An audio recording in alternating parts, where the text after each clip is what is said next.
ಪ್ರಕಾರ ಸ್ವರ್ಗನ ನರ್ಕನ? ನರ್ಕ. ನರ್ಕ ಡೆಫಿನೆಟ್ಲಿ. ಯಾವ ಕಾರಣಕ್ಕೆ? ಇಲ್ಲ, ನನ್ನ ಜನ ನರಕದಲ್ಲಿದ್ದಾರೆ. ಯಾರು ಕೂಡ ಖುಷಿಲಿಲ್ಲ.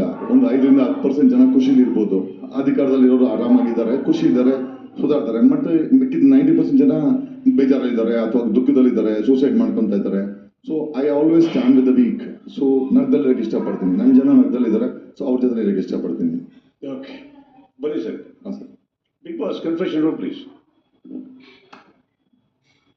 Hi sir. Hello sir. Hi ಅಮ್ಮನ ಅವರೇ. ಫೀಲ್ ಆಗ್ತಾ ಇದೆಯಾ ಒಳಗೆ? ಹೌದು ಸರ್. ಇಷ್ಟೊತ್ತು ವೇದಿಕೆ ಮೇಲೆ ನೋಡಿದ್ರಿ. ನಿಮ್ಮ ಪ್ರಕಾರ ಇವ್ರು ಯಾರು? ಯಮುನ ಅವರು? ಜಗದೀಶ್ ಅವರು. ನೀವು ಹೇಳಿಲ್ಲ ಅಂದ್ರೆ ಸತ್ತವಾಗ್ಲೂ ಗೊತ್ತಾಗ್ತಾರಲ್ಲ. ಲಾಯರ್ ಜಗದೀಶ್ ಅವರು. ಸೊ ಭವ್ಯ ಅವರೇ, ಫಸ್ಟ್ ಕೇಳೋಕ್ಕಿಂತ ಮುಂಚೆ ನಿಮಗೆ ಇವ್ರ ಬಗ್ಗೆ ಏನು ಅರ್ಥ ಆಯ್ತು? ಸರ್, ನನಗೆ ವೆರಿ ಪಾಸಿಟಿವ್ ಪರ್ಸನ್.